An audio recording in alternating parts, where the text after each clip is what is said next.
Lights in the sky, flying saucers, the phenomenon.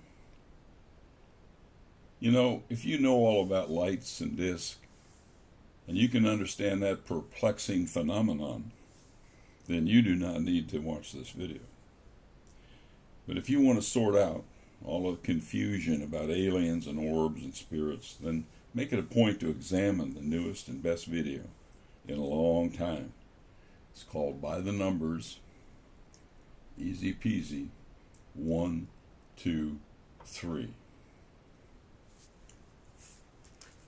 This video has compartmentalized information on non-human intelligence placed into buckets, so you will be able to recognize how your life will be affected and predict what will be happening on your planet. Once you watch this video, you may want to make a statement. If it's good, we'll post it on worldoutsource.com so others can respond to your viewpoints. We need your thoughts and critique and your suggestions. I'm Dave Fashionport. Enjoy. Table of contents. Light. We're going to be talking about orbs and lights in the sky. Feeling their presence. Landed entity exiting. Telepathic communication. And lastly, high strangeness. For disc, we're going to be talking about the 3.5-foot gray robot pilots, abductions and exams, creating hybrids, reverse engineering, the underground, and water.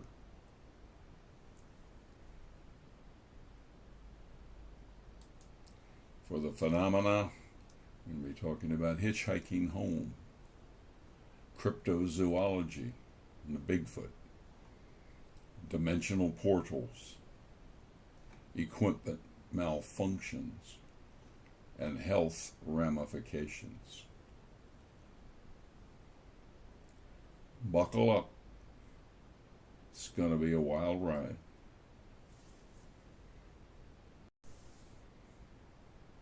Orbs and lights in the sky. You ask a normal person, they'll come up and tell you it's probably satellites or drones or remote controlled surveillance vehicles or even natural phenomena such as fireflies and ball lightning. The lights that should interest are dimensional orbs, lights that can blink in and blink out. Blink in and blink out. Fade in, fade out. Erratic movement, dimensional. Means it comes into our reality and leaves our reality whenever it wants to. And very interesting. And lights that can flash across the sky at tremendous speeds, flying erratically while being able to stop on a dime. And in the case of Chris Bledsoe, I'm going to take a moment out and remind you who Chris Bledsoe is, but in the case of Chris Bledsoe, who actually had authentic visitation from orbs and communications with the creatures, or the spirits, if you will, inside the orbs. Now you might say, you don't believe that? All right, well, the CIA does believe it, and the Department of Defense believes it, and NASA believes it. Those are just some of the people that have gone to Chris's house and become close personal friends for the last few years. They want to know everything. One time, Chris, he said, "Why are you coming to my house? Why do you need me?" And Tyler from NASA, he said, "Chris, we see what you see. We know they're there.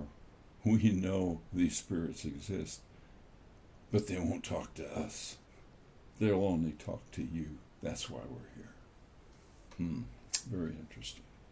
Well, the orb hovers close to the ground and produces an entity who exit the orb.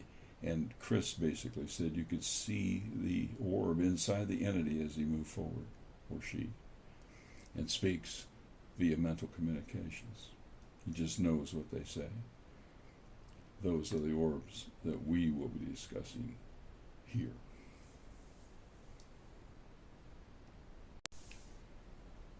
Lights, feeling their presence. This section up here talks about how people can have very special experiences, awe-inspiring, by works of art and breathtaking vistas and moving speeches and so on and so forth. This is not what we're talking about here. This is not what we're talking about here. We're talking about being able to feel the presence of an orb. Now, very interestingly, Dr. Gary Nolan found out that Chris Bledsoe, as well as Gary himself, have abnormally large quantity of neurons between the head of the caudate and the putamen. The head of the caudate, this is right here, and the putamen, right in there. Excessive amount. This is all part of the basal ganglia, which is the brain within the brain. This area is responsible for brain functions, intuition and planning, enabling the priority of functions of motion and maneuverability. A guy from the intelligence community, Kit Green, calls these people highly sensitive. He calls them savants. They are highly functioning individuals, allowing them to perform tasks that are almost supernatural. This condition occurs within family lines. And Gary Nolan has a whole series of relatives that have this same condition, as well as Chris Bledsoe. He has it, and all his children have it. So it's something that's hereditary. And it, surprisingly enough, Dr. Nolan found that even married couples share this quality. And that raised a question as to how could that possibly be, since they're not genetically connected. But then he's surmised that married couples tend to gravitate to like kind of people. So if one is sensitive, that sensitive person's probably going to gravitate to another sensitive person. So that may be how that happens. But the point is, here's the point, that Chris Bledsoe, as well as Gary Nolan and many other people, have hypersensitivity, that when in the presence of an orb, they can feel their presence. And they can literally communicate with them because of the neurons that join the head of the caudate and the putamen.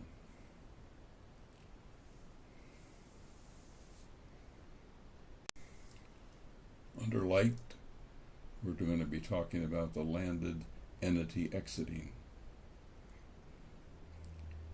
Mysticism and in the belief that the direct knowledge of God, spiritual truth, and ultimate reality can be attained through subjective experiences. Mysticism associated with becoming one with God, any kind of ecstasy or altered state, is given a religious or spiritual meaning. So this is the typical man on the street definition of what that's all about. But this is different. We're going to be talking about using Chris as an example again. And I appreciate it, Chris. He would tell you that the arrival of the orb is a religious experience based upon his past experience, starting with he wanted to commit suicide, and he had just lost his job, and it looked like he was going to lose his family, and he was very ill. He was seeking a lonely place by a remote river in the dense wooded area. That's when he had his first encounter with the orb. In fact, there were 3 orbs. And he lost 4 hours of his time. When he got back to the campfire, they said, "Where have you been?" He said, "Oh, I just went up to the river." And they said, No, you have been gone all night. So he had missing time. But he was a changed man after that. He sought out additional arrivals and met with subsequent orbs and creatures, or spirits, the way he calls them, that had a great effect on him. And he would say that an orb, he can tell when an orb is going to turn into a spirit. And when it starts to vibrate, it looks like it's got, I think he described it as needles or pins, so some kind of radiation coming from it. And then and basically there's a spirit there, and the orb is inside that spirit. He can actually see inside the spirit that's moving toward him the remainder of the orb, and that, in fact, that's how he leaves. The orb consumes the spirit and leaves. He calls them a spiritual visitor. So, what are we going to take away from this experience? Well, you can take away a lot of things from that, but mainly, if you believe Chris Bledsoe, which I do, and you need to go look at his, he's got a podcast on worldoutsource.com. It's the first video you come to on worldoutsource.com. You can listen for yourself. He tells it all, his entire story. But what this is all about, this is Chris seeing an orb transition into a spirit, and the spirit communicating with him. And we can talk about later what some of the things that the spirit told him. And then when the spirit is complete, it turns back into an orb and leaves very quickly, or simply disappears.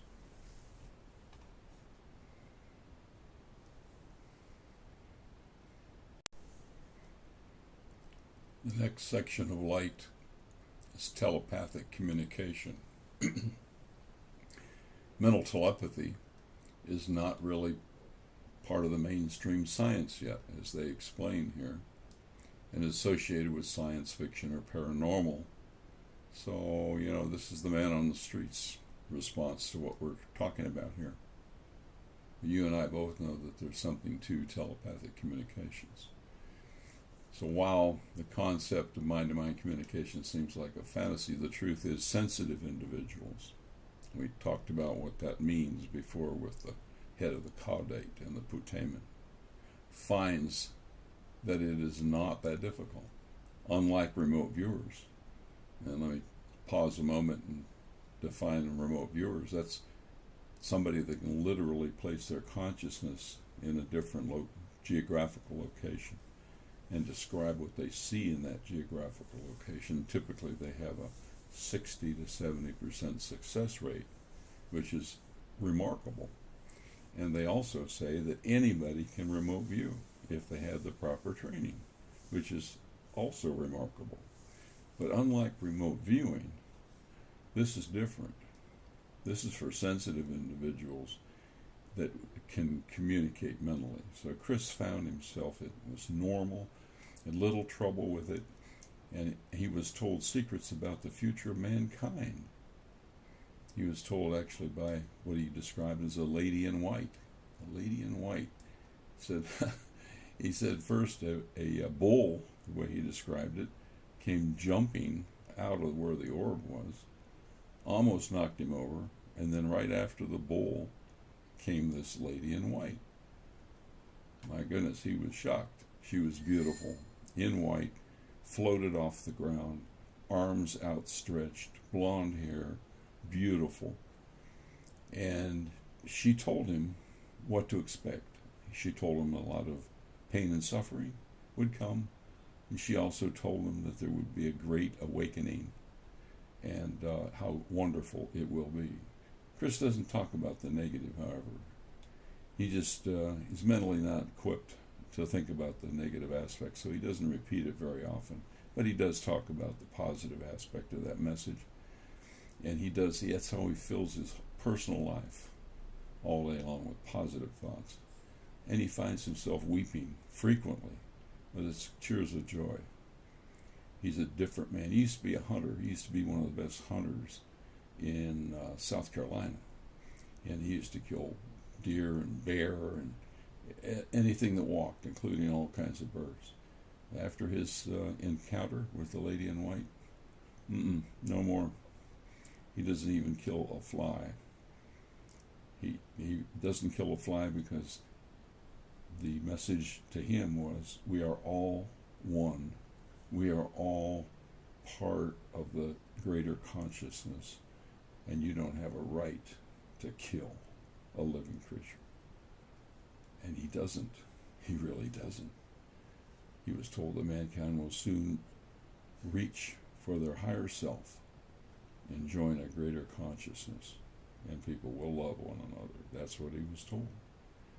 All through telepathic communications.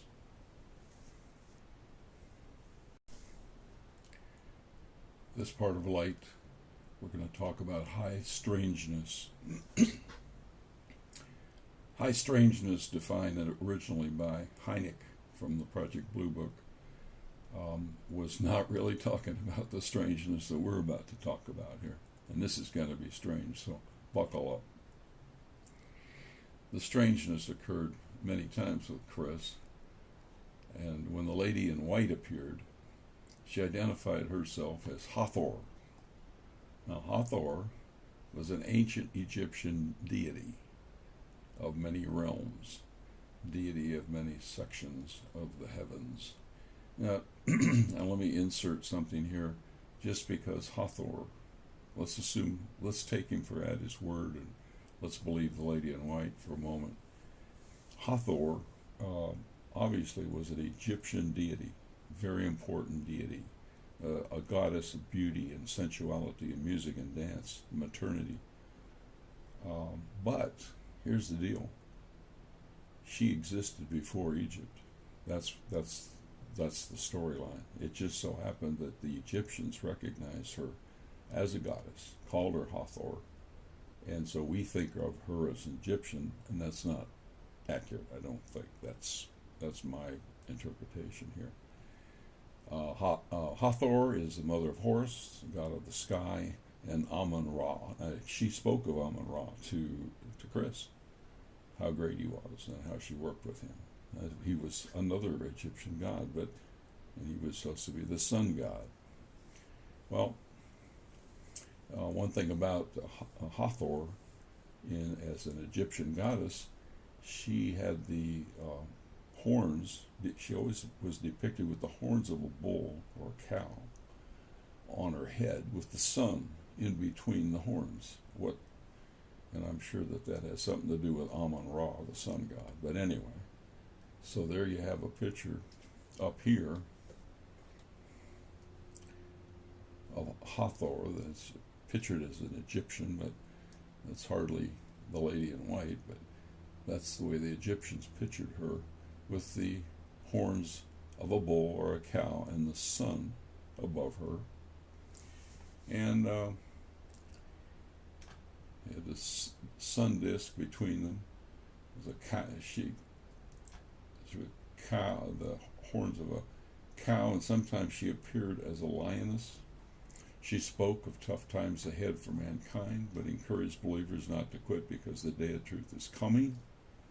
She said there will be a day of awakening, and we will aspire to be higher frequency and love one another because we are one with greater consciousness. So, mother of Horus, goddess of beauty and music and maternity and dance. And she also healed Chris, by the way. No? Okay. I can hear you now saying, oh no, wait a minute.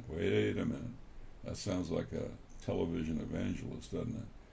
Well, it's hard to dispute. Chris was debilitated, severely physically debilitated with Crohn's disease. He had to take literally hundreds of dollars worth of medication every day before he met the lady in white. When he walked away from that interchange, he was healed. He did not take another piece of medication for Crohn's disease after that point in time. He was a different person. And let me add, in closing, he was talking to one of the researchers that visited his house daily. There's people coming and going all the time. And as he was standing there talking to him, his hunting dog ran up on the porch and started to bleed with a cut right in the jugular vein and spurted blood all over the pants of this visitor. Well, Chris didn't know what to do. He looked up to the heavens and said, "What can I do that my dog is dying?" And he put his hand over the cuts to keep the blood from squirting out. And he said he felt something come through him like a force or something. He didn't know what it was. But it went right through the dog. And the dog that was all tensed up and in panic relaxed and laid down. And Chris picked his hand up and looked where that cut was. And the cut was not there. And he was shocked. So the first thing he did when everybody went back home, he got to the phone, he called Tyler from NASA, and he told him what happened. He says, "My dog," he said, "I put my hand on the cut, and the cut went away, and the dog's fine now." And Tyler said, "Well, now you know what she wants you to do. Now you know that you're a healer, and you better get on with it." And he has for many years now. People with cancer and broken bones and all kinds of maladies come to his house one after another, and he heals them. He doesn't perform any kind of gyrations or chants or even prayers. He just, in one case, there was a kid of a very important government person up in Washington, and Chris was at his bar mitzvah, and the kid had a very serious heart ailment, and he was looking like he was dying. And Chris embraced him. That's all he did, because he loved the kid. He was a cute little guy. And Chris embraced him. And the kid was healed. The kid's in college now. So you may not believe it. I'm not sure I do. But there's enough circumstantial evidence here that to say there is something real special going on. We're going to be talking about DISC. I'm talking about the 3.5-foot robot pilot pictured here. Synthetic, but organic, lack emotion, and they're autonomous and translucent. According to the DoD, there are several types of grays. These particular ones we're going to be talking about are SABRE, and they stands for Synthetic Astrobiological Extraterrestrial Race. That is a very classified terminology in a compartmentalized DoD environment. The larger grays, from 5 to 6 feet, are tall, and they're true organic life forms, and they're probably the ones that create the saber grays. And it's not even worth talking about where the saber grays might come from, because they are manufactured. The description of these beings is always strikingly similar, because I guess it takes one to know one. And whether they are from Orion or from Reticulum, it really doesn't matter, because they are living here with us. The saber grays are translucent. You can see through them. They flow through the air, so they're not in our physics. They're in another reality. And since they are too frail for Earth's gravity, their limbs are very weak, and they do not walk, they float.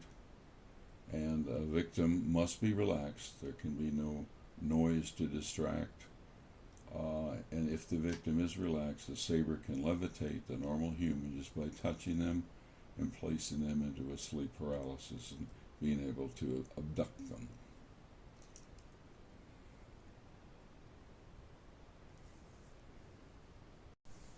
Following along with DISC, we're going to be talking about abductions and exams. And abductions, by the way, the victims of abductions, or the abductees, are normally in a family tree. Their grandmothers, their mothers, and themselves and their kids seem to follow along in a line of abductees. We'll talk about that in a minute. And they are returned home unharmed, and sometimes they're brought back just to see their babies, their hybrid babies. With regard to abductions, the extraterrestrials float their victims out of their homes and into some kind of facility. Some people say it's underground, some people say it's other places, or craft. Some people say it's a flying saucer or some disc. And they perform procedures like diagnostic testing, installation of implant tracking devices, extraction of sexual and other kind of material, or methodically performing sexual intercourse in a very business-like manner, typically by a human hybrid. The myriad of descriptions reports by abductees are very, very similar for tens of thousands of people around the world. It's almost like they're telling the same story. And they're not dependent upon geographical area. The victim is undressed, laid on an exam table. Probes and needles are used over the entire body. Eggs and semen and enzymes are extracted, and other kinds of materials. And while approximately 3 entities look on in a supervisory mode, a taller gray, which seems to give the orders, and a possible reptilian entity, and way off in the corner is usually a very tall, manted-looking entity dressed in a purple floor-length robe.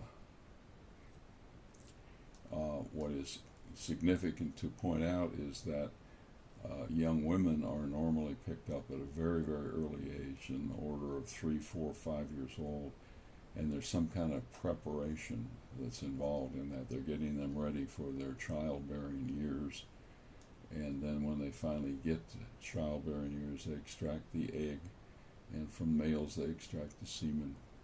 Everything's business-like. Everything is laid out in advance. Every one of these saber drones know exactly what to do, and the outcome is a hybrid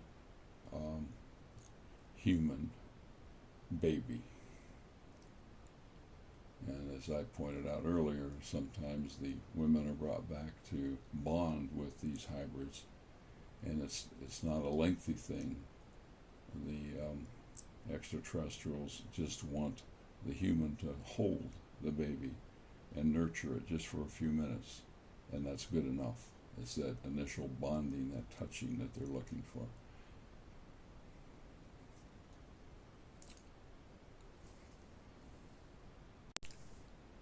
Continuing with DISC, we're talking about creating hybrids. We've talked about earlier about exam tables and paralysis and sexual probing, and the rape occurs, by the way, on males with a device that they insert in the rectum, and they collect semen. Ovum is collected, and sperm, and also artificial insemination is done. If you ask the man on the street about abduction, he will tell you that's a bunch of poppycock, because it says there is no scientific evidence to support the existence of extraterrestrial life or alien abductions. So there you go. But if you ask literally millions of abductees worldwide, they will beg to differ with you. They might tell you that they've been visited periodically throughout their entire life. Females will tell you that at the childbearing age, they were presented with children, hybrid children, that are part human and part something else, and told that they belong to this victim. Why would a group of entities expend so much time and effort creating hybrids? Do you think there is maybe a strategic reason for this activity? What is their plan? Do you think it's important?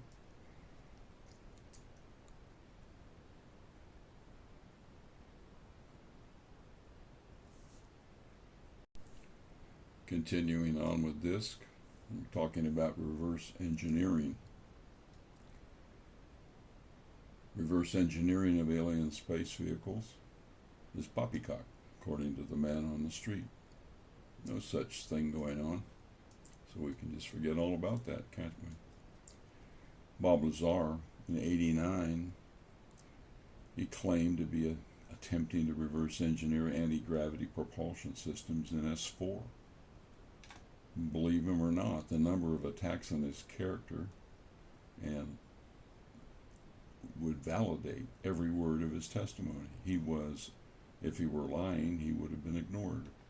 But the raids on his home and the threat to his life and the being run off the road and all kinds of things that occurred to him for years would have never happened if he had been lying.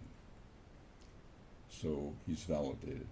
David Grush recently uncovered an alleged criminal effort by the aerospace industry to reverse engineer aspects of crashed UAPs and then to sell the resultant products for profit. Is Grush being attacked?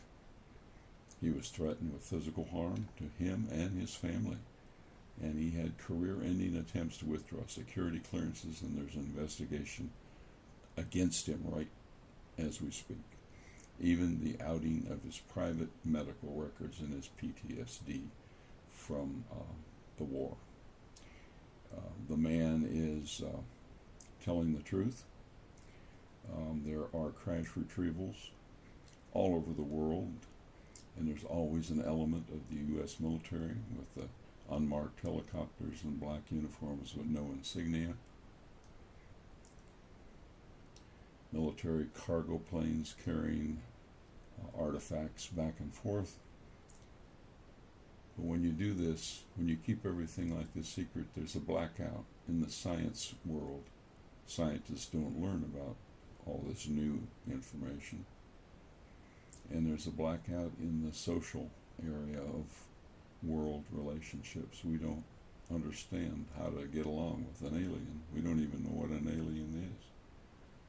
And there's also being left out. We're left out of the treaties and agreements that were made between us and aliens, and so we're ignorant in that area. So it's not a good idea to have to black out for 80 years.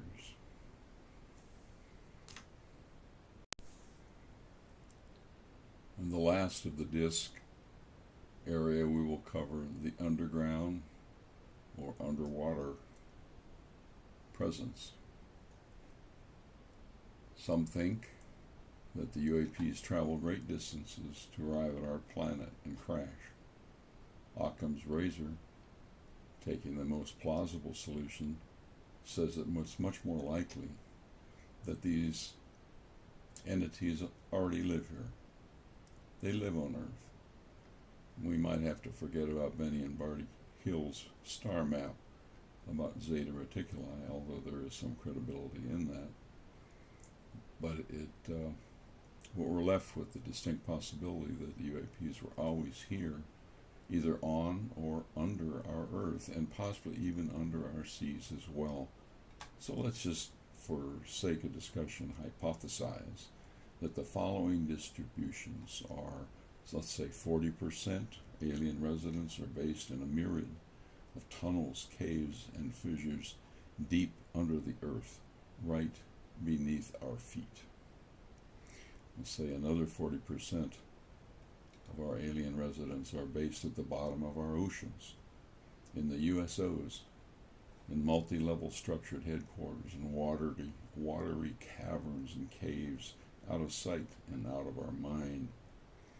And three, let's say 20% of our alien residents are based in facilities like Area 51S4 and other similar ultra-top secret domes that are located, hundreds and hundreds of them throughout the world. It is their home too. It is their planet also. They could probably live in mountains and caves. There's been remote viewers actually see alien command and control centers within mountains, many mountains throughout the world. There are so many domes, these underground cities that we build underneath all bases, and sometimes like even under the Denver airport is an entire city underneath it. We all also know these are transmedium devices that go not only from air to water, but back again, and also to outer space and back again without even slowing down. Undersea caverns, supporting um, an entire civilization underneath the ocean as far as we're concerned. But you have to consider the fact they could be dimensional. You know, they could be coming from another reality, just like the implication about the Saber drones are certainly fading in, fading out, which is an indication of realities.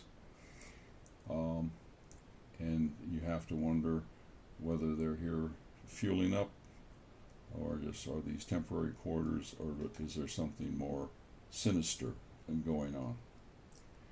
But the point is that the chances of them coming long distances to do what they're doing is probably not an option. The Occam's razor says they're here, and it's their home too, and they probably consider this planet their own.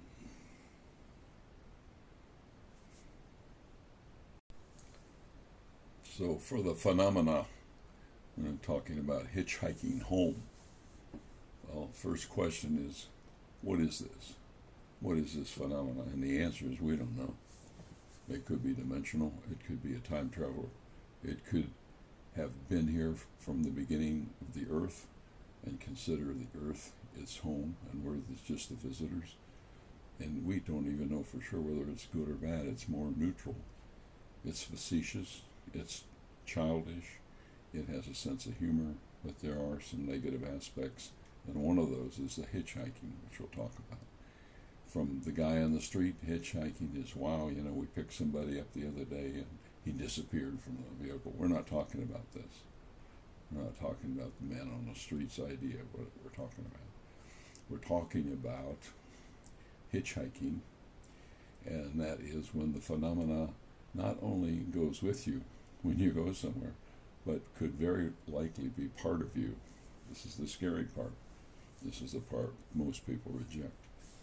That it is possible that it actually becomes inside of us. And therefore, when we go somewhere, it could hitchhike with us. And we're talking about researchers that deal with the phenomena. We're not just talking about the average person. And let's talk just a moment about Skinwalker Ranch. You know, you've seen a lot of publicity on TV about Skinwalker Ranch, which started off to be a paranormal exercise with Bigelow and Senator Reed trying to find out what's going on in the paranormal world. Why? Because they saw weird things going on there. They saw prehistoric wolves the size of little horses, and that just starts. It's just bizarre. Some of the same things they saw, and they decided they were going to check it out. Well, they ran right into the phenomena. A scientist that lives in Alabama, left the Skinwalker Ranch and went back to Alabama, and things started to happen at his house. His car wouldn't start, and noises in the house, and his wife was scared to death, and he concluded that there was a hitchhiker, that the phenomena came back with him, and nobody knows why, but there's many reports of this happening. And so there's the phenomena would maybe spook the families to let them know that he's in charge, and as far as the Skinwalker Ranch is concerned, the phenomena probably doesn't want them there, which is probably what's going on.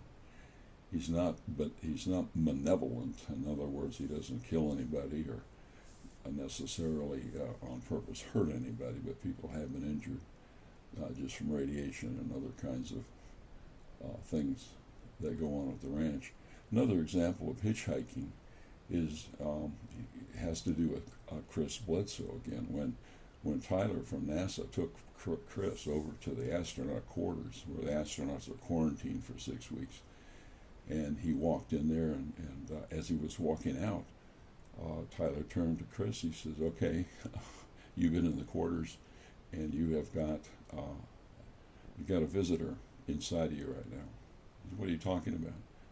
He says, when our astronauts come back from outer space, there's something that hitchhikes back with them, and it lives in this quarters. And people that go into the quarters leave with this thing attached to them. What is he talking about? I have no idea, but this is a fact, and it's and Tyler is a very important person, by the way. He's not only from NASA, but he's a card-carrying intelligence officer. So, and I'm going to refer to him as Tyler D. And that's only a name to protect his identity. And if you want to see a little bit more about it in Chris's own words, there's a video on worldoutsource.com called Forbidden NASA Alien Study. It's all there. It's all there. So, in review, what are we talking about? We have no idea. Well, what is it doing? We have no idea. Is it real? Yes. Is it on the earth? Yes. Does it affect humans? Yes. Why? Don't know.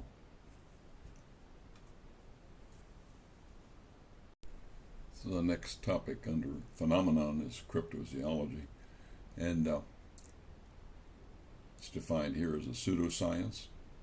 Legendary and extinct animals who present an existence is disputed and unsubstantiated. So this is the normal guy on the street here. We're saying because it does not follow the scientific method, cryptozoology is considered a pseudoscience by the mainstream, and it's neither a branch of zoology nor of folklore studies. So we're not talking about that. We don't care about that. What we're talking about is what's going on out in the real world. And one of the things, for example, as I mentioned before, at Skinwalker, they actually saw a prehistoric looking wolf. In fact, the people that owned the ranch actually shot the wolf a number of different times with different kinds of guns, one a shotgun and one a rifle, and it hurt its skin. A piece of the skin fell off with the fur on it, but it did not hurt the wolf. The wolf just got mad and walked away. Very strange, very strange. And again, as we said before, there's been some sightings of 10-foot hairy humanoids falling out of portals in the sky and running out into the woods. And the people that were there, these are scientists that were assigned to find out what's going on. They ran after this creature into the woods, and he literally, they traced his footprints just like the wolf, and the footprints just disappeared. So many of these strange paranormal events are attributed to high strangeness of the phenomenon. Again, what is the phenomenon? We don't know. Portal in the sky, shapeshifters, could be. Maybe that wolf is not really a wolf, and maybe that 10-foot humanoid is not really a humanoid. Could this be the source of Bigfoot reporters? Maybe. What about these tracks that disappear? This almost sounds dimensional, just like the blinking in and blinking out of orbs. Portal to what? We don't know. Another dimension, obviously. And by the way, this wolf tried to kill a cow, or at least grabbed the cow's head in its mouth before they shot it. So it's not benevolent, for sure.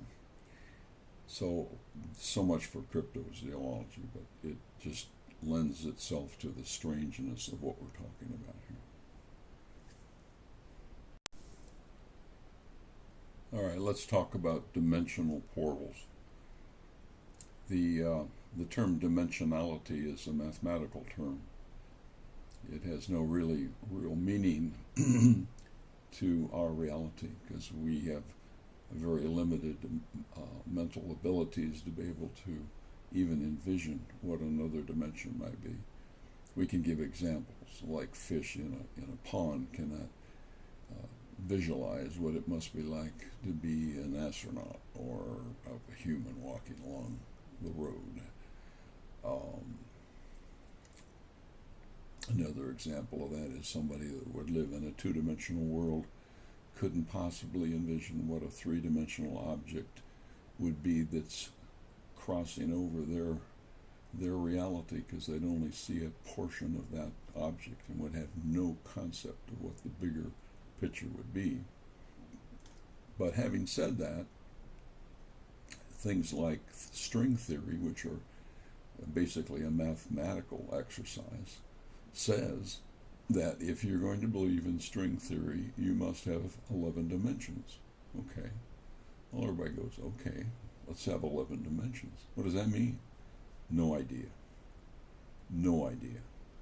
And it's not even worth trying to think about it, just like you as a fish in a pond, or you as a two-dimensional flatlander. Can't think of it. But, hey, we can all agree that, yeah, there's 11 dimensions if you're going to believe in string theory. What about spirits and aliens and shadow people and cryptids and things like that that blink in and blink out? There's probably coming from some other realm of reality. We have no way to detect that. You can't see anything unless they want you to see it. Okay, because you wouldn't think there's anything to it.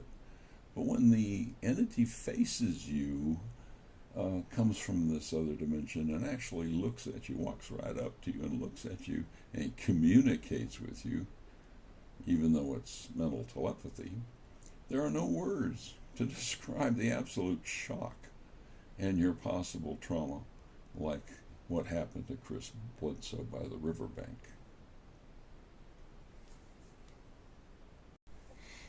All right, let's talk about equipment malfunctions. The word phenomenon used in scientific research refers to natural occurrences, stuff that can be studied and analyzed. In popular culture, that's us, the term is often associated with paranormal or supernatural events, UFO sightings, etc. So, again, talking about the Skinwalker Ranch, equipment malfunctions were very commonplace, exceedingly commonplace, and especially when the particular equipment was needed. Example, perfectly good cameras that were situated all over the ranch to take a picture of this phenomena always went bad. They never could get a picture of something bad happening. It always, either the camera would go bad, or the event would not appear in the same place. It would go to a place that did not have a camera at critical junctures. Tractors were hidden in trees just as a joke. They couldn't find them for a couple days. Trusted laser systems go offline during a groundbreaking experiment that they were trying to measure some very critical things about the phenomena. They couldn't do it. Astronomical telescopes measuring units offline. They literally, the memory, the flash memory inside the camera itself, for this particular portion of the sky where they were seeing this event, was erased. So the telescope didn't even know that part of the sky existed. And the guy that was operating it couldn't believe he has never seen that happen before. Could be a coincidences, I guess. Where equipment like, for example, computers that they had on just died right at the critical time, like at a certain rocket launch that they were watching. Just went offline. Never seen it happen before. But it could also be a paranormal trying to tell us something, trying to see who is in control, or trying to conceal who in fact they are. Maybe they don't want us to know. They don't want us to have these measurements and these photographs. Maybe that would reveal a weakness in them, and they don't want to do that. So it's interesting. Tractors and trees, groceries left in the kitchen that were unpacked and put into the cupboards were repacked. Computers reset, lost communications, and critical cameras malfunctions. Very interesting times at Skinwalker Ranch. What about health ramifications? Skinwalker Ranch again in Utah. All kinds of poltergeist and mutilations and anomalous sightings reported continuously. However, it has not been able to verify these claims. No cameras, no measurement devices, nothing to report. And they might be hoaxes. Okay, well, there you go. That answers that question, doesn't it? And again, there is no scientific evidence to support the existence of extraterrestrial life. However, if humans were to be exposed to that environment, they would face several health risks, perhaps. For example, astronauts are exposed to harsh conditions, cosmic radiation, for example, microgravity. Space radiation can cause acute chronic health effects such as cancer, heart disease, and cataracts. And the events of space radiation on human health are still being studied. NASA is working to ensure the safety of the astronauts in low Earth orbit. Injuries at Skinwalker Ranch were related to brain and skull irritations, swelling, rashes, those kinds of things, discoloration, even nausea, and plenty of vertigo. Strange human reactions, nothing debilitating, nothing terminal, but enough to let us know that there's something going on there. Well, this concludes by the numbers, easy peasy, 1, 2, 3. If you want to see some of the source podcasts and videos that I've referred to in this pitch, they're all there on my website, worldoutsource.com. And my email, dfashionpour, FASHENPOUR, @gmail.com. Make sure you put a subject of easy peasy so we'll be able to differentiate that your email is about this particular video. Phone number, 281-380-2159. I don't normally answer that phone, so if you'd leave a message and it's worthwhile, I'll get back to you. If you do have critiques, comments, suggestions, we welcome them readily. Just send them email with easy peasy on the subject line. And if you need any source materials or any references to what we've talked about in this video, be sure to check out worldoutsource.com. My name is Dave Fashionpour, and I sincerely thank you for your valuable time.